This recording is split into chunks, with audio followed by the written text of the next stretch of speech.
Y ahora sí estamos en comunicación telefónica con Vanessa Yukelson. Ella es facilitadora de mindfulness, es estudiante de psicología y de coaching y va a inaugurar con nosotros un nuevo espacio de meditación en citas de radio, algo nuevo. Te damos la bienvenida, Vanessa, ¿cómo estás? Muchas gracias, buenas tardes a todas, buenas tardes Angie, bueno, gracias por tu llamado. Siempre es un gusto poder seguir dando todo lo que tiene que ver con mindfulness y acercándolo un poco a la gente para que también puedan de alguna manera aprovechar y disfrutar todos los beneficios que implica comenzar a ser mindful y atención plena en la vida diaria, ¿no? Excelente, Vanessa. Acá estamos con Cata y con Elisa, que ya están en posición de meditar, yo ahora próximamente. Así que, bueno, muchas gracias y, bueno, te escuchamos. Bueno, yo lo que había sugerido me pareció interesante, voy a hacer un mini prólogo. La idea es hacer una meditación corta por los tiempos de la radio y por también el público en general, que no sé qué nivel de aproximación tiene a mindfulness, para no basarme tanto en lo cognitivo y en lo racional, que fue un poco mi introducción la última vez que estuve, como para que cada uno pueda vivir plenamente e interiormente qué es cada cosa. Y vamos a después explicar un poquitito. Perfecto, Vanessa, ya estamos listas acá. Bueno, entonces voy a simplemente rápidamente a explicar una posición sugerida para meditar. La idea es poder estar sentadas en el piso con las piernas cruzadas, idealmente con una almohadita o algo que haga que la parte de la cola esté arriba de las piernas. Esto también me va a permitir tener una postura erguida y que la espalda esté recta. La explicación de esto tiene que ver con este estado de atención, ¿no?, que queremos ponerle a la meditación. La meditación no es una relajación, es un estado de contacto con nosotros y con el presente. Y esta es una de las maneras de anclar los pensamientos y la rumiación al cuerpo, que es lo único que existe y que está presente en el aquí y ahora, que es nuestro cuerpo. Vamos a poner el mentón paralelo al piso y tratar de conservar esta postura. Las manos pueden estar una sobre la otra, como haciendo una canastita, o arriba de las piernas. Esta es la postura ideal. Obviamente que al que le duele la espalda puede apoyarse en una pared, pero idealmente esta es la postura. Así que vamos a cerrar los ojos, vamos a intentar conectarnos con la respiración, con el aire que entra y que sale. Vamos a intentar ahora percibir el sonido e intentar tomar conciencia hasta último momento, hasta que ya no lo escuchemos.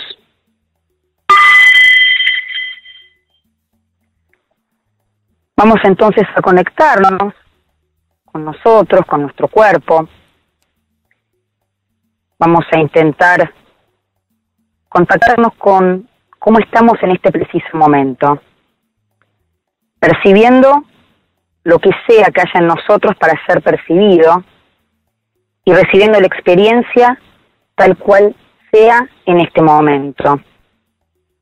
Vamos a observar cómo está nuestro cuerpo, qué sensaciones corporales tenemos en este momento, intentando quizá conectarnos con los puntos de apoyo, en el suelo o en la colchoneta, sintiendo el peso del cuerpo, sintiendo este peso, esta gravedad que nos tira hacia abajo, simplemente percibiendo.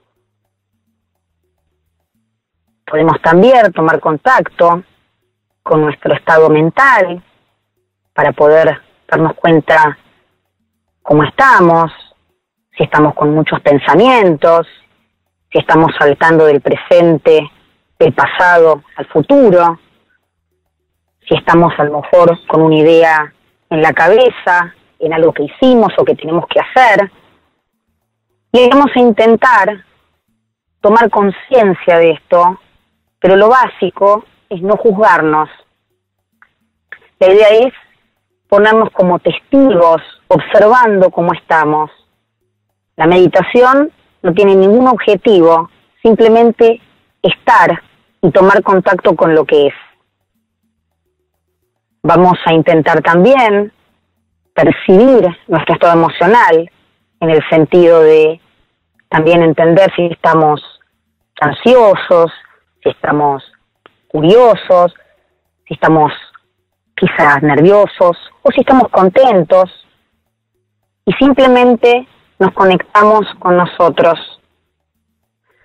Si sentimos alguna molestia en el cuerpo, la idea es simplemente conectarse con ese dolor, no ponerle ni agregarle más pensamiento, y imaginar casi como si pudiéramos respirar en ese lugar que nos molesta. Vamos simplemente a intentar volver a la respiración como ancla, percibiendo el aire que entra y que sale, a su propio ritmo, sin juzgarla, sin controlarla, siendo testigos de esta respiración, recordando que no hay una forma buena o mala de hacer una meditación, simplemente es observar. Vamos a hacer un par de respiraciones, quizá percibiendo cuando el aire entra, que pasa por la garganta y hasta dónde llega antes de salir. Podemos detenernos a percibir qué temperatura tiene este aire, si es un aire frío, si es un aire cálido, o simplemente percibir que no podemos conectarnos con esta temperatura, y eso también está bien. Quizá podemos sentir en la inspiración cómo se dilata nuestro abdomen, cómo sube nuestro pecho, y en la exhalación sentir cómo se contrae. Es normal que a lo largo de la meditación aparezcan pensamientos. La idea no es negarlos, simplemente es aceptarlos y tomar la decisión consciente e intencional de no engancharnos, de soltarlos. La idea no es enojarnos por tener los pensamientos. Es normal que aparezcan y simplemente, quizá imaginándome casi una visualización de las nubes, poner los pensamientos en esas nubes y permitir que se vayan. Decidir que en este momento no quiero engancharme con ellos. Vamos a volver de a poco nuevamente a la respiración. Vamos a respirar tranquilos a nuestro tiempo. Vamos a percibir nuestra postura corporal nuevamente. Y lo que le propongo ahora es volver a conectarnos con los sonidos y lentamente, cuando sientan que el sonido desaparece, muy lentamente e intencionalmente, ir abriendo los ojos y conectándose con el aquí y ahora.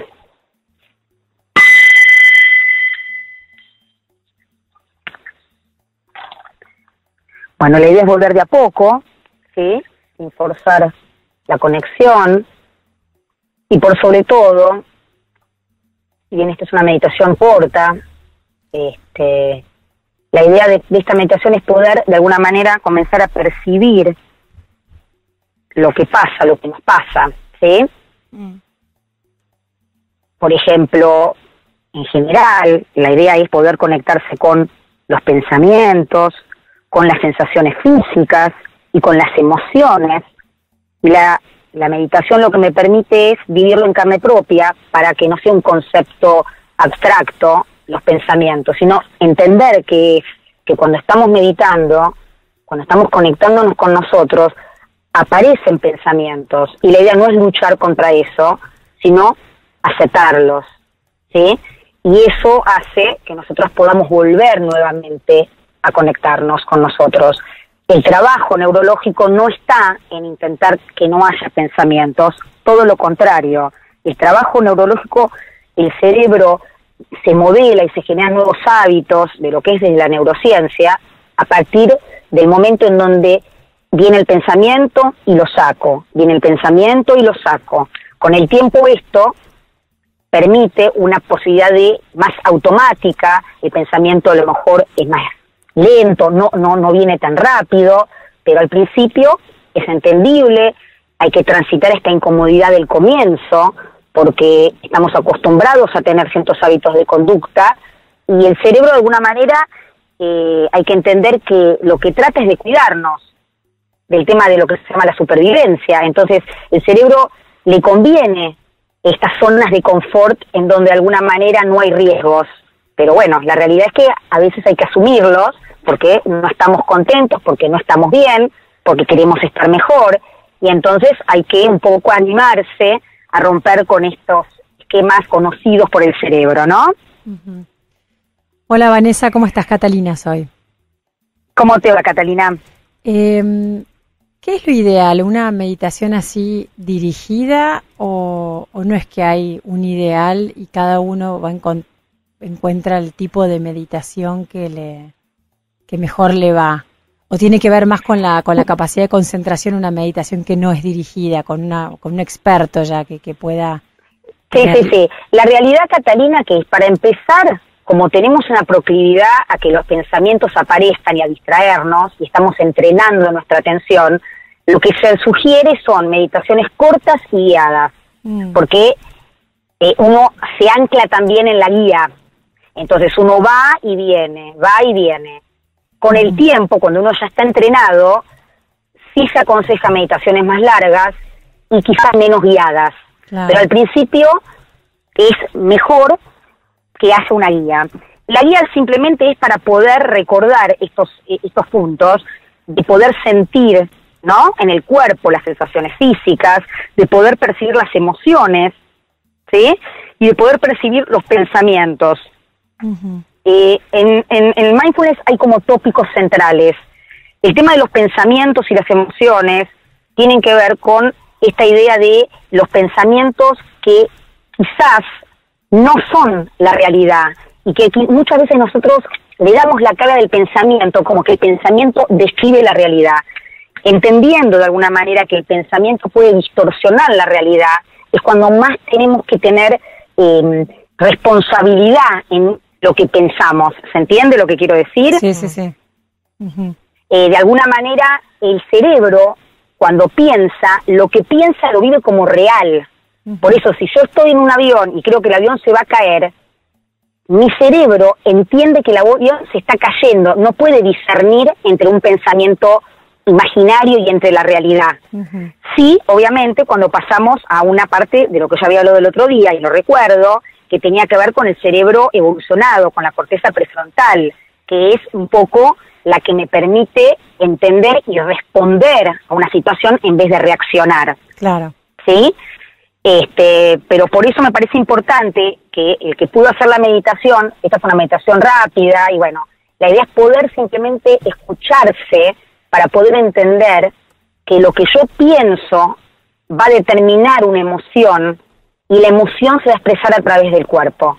Entonces, como el pensamiento es lo que primero aparece y determina mi emoción, tengo que entender qué pienso y cuándo un pensamiento lo puedo poner en juicio, ¿no? Para no, de alguna manera, digamos, evolucionar o involucionar en mi conducta, claro, ese pensamiento, claro, ¿no?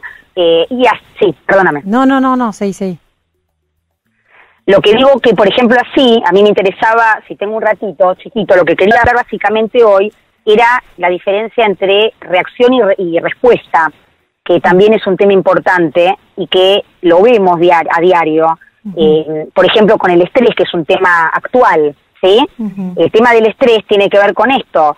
Nosotros estamos en una experiencia, un pensamiento amenazante, y esto detona una respuesta fisiológica que es inevitable, porque es el cerebro, digamos, de alguna manera primitivo, este cerebro que reacciona para defendernos de nuestra propia vida. Entonces, ante una situación de riesgo que yo evalúo como riesgosa, que interpreto por mi experiencia y por toda mi historia como riesgosa, se genera la respuesta fisiológica y en donde hay un aumento de la frecuencia cardíaca, respiratoria, hay sudoración, el cuerpo se prepara para luchar o para huir.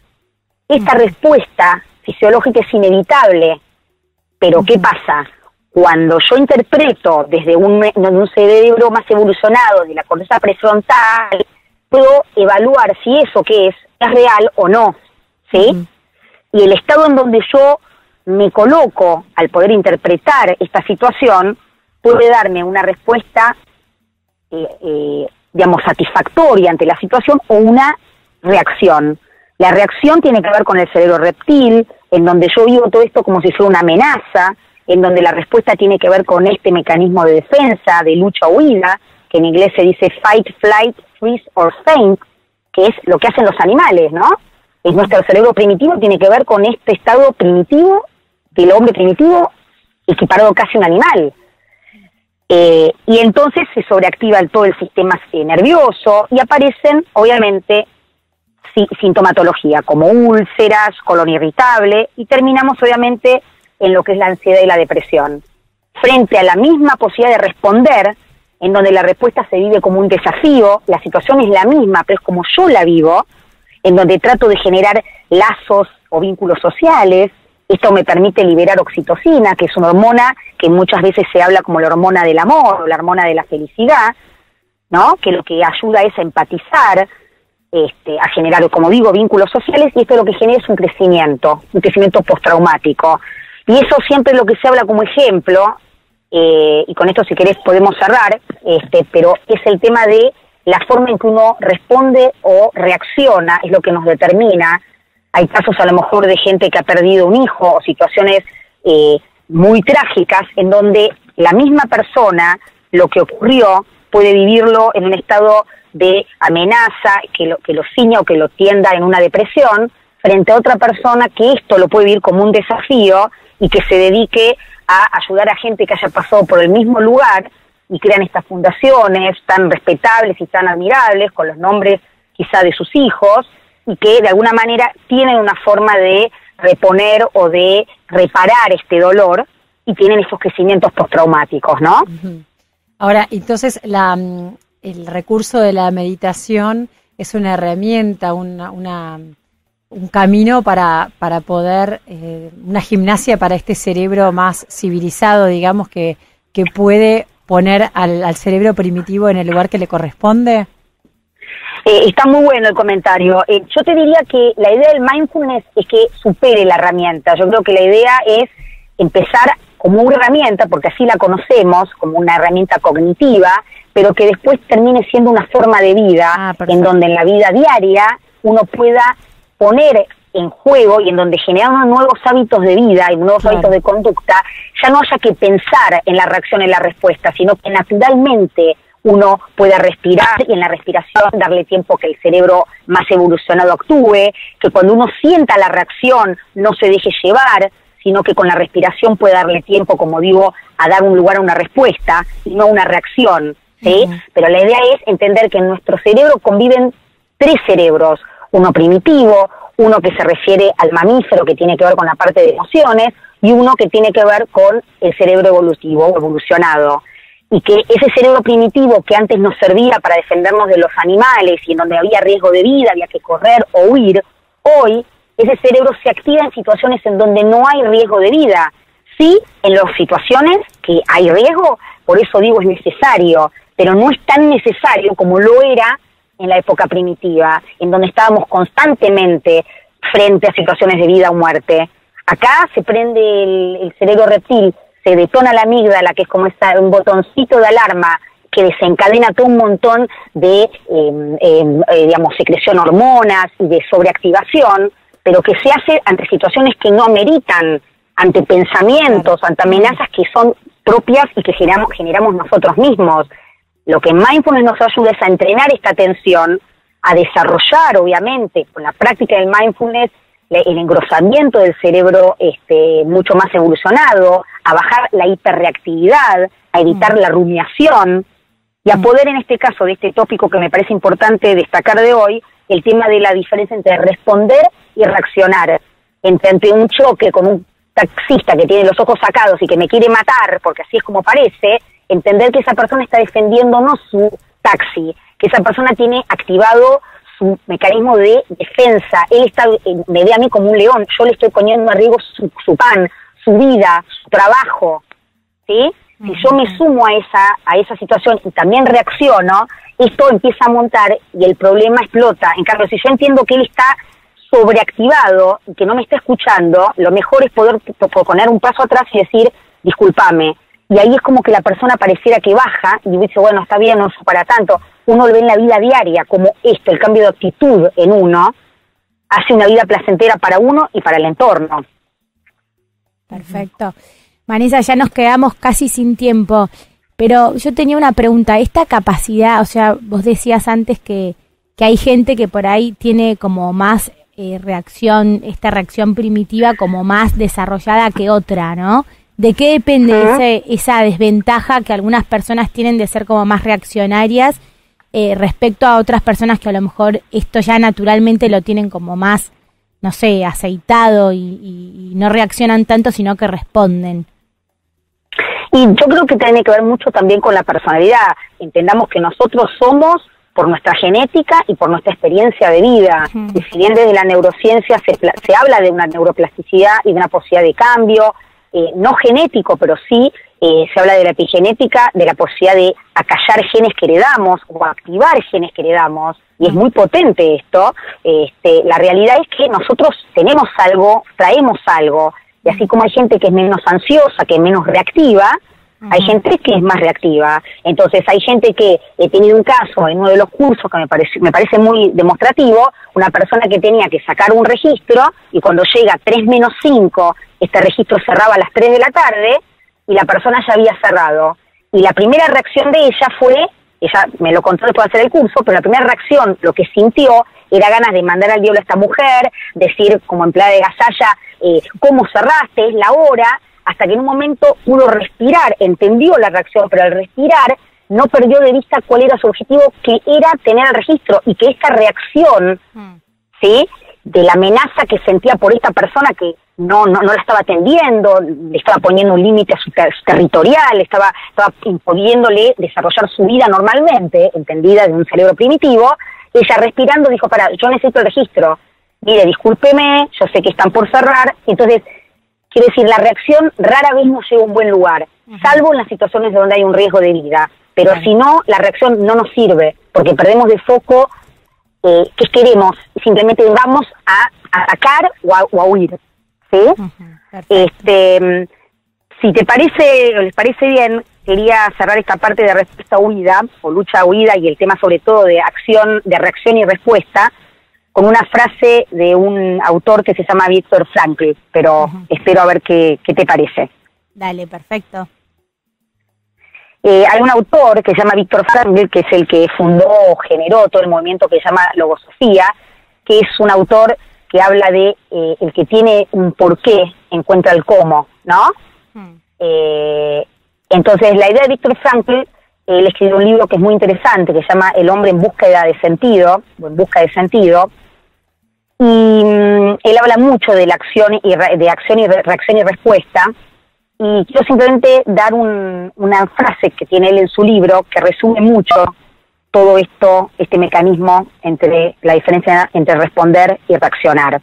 Él estuvo en un campo de concentración y siempre en el libro lo que expresa es que la manera que la gente tenía para sobrevivir era encontrar un porqué.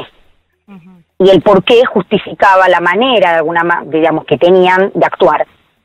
Y en la frase que él escribió es, entre el estímulo y la respuesta hay un espacio. En ese espacio se halla nuestro poder de elegir la respuesta. En nuestra respuesta se basa nuestro crecimiento y nuestra libertad. Quiere decir que entre quienes, digamos, que percibimos el estímulo y respondemos, podemos o responder o reaccionar. Ese espacio previo a actuar es lo que nos va a dar libertad o no. Clarísimo. Bueno, Vanessa, muchísimas gracias por este rato con Citas de Radio y bueno, te mandamos un beso enorme. No, les mando un beso enorme a todas y el tiempo es breve, pero bueno, la pasión mía por este tema es muy grande, así que espero que en este poco tiempo se haya entendido un poco el concepto básicamente de lo que quería expresar. Bueno, muchísimas gracias, Vanessa. Hasta luego. Gracias a ustedes, les dejo un saludo. Hasta luego. Bueno, una pausa en Citas de Radio con Vanessa Schuckelson.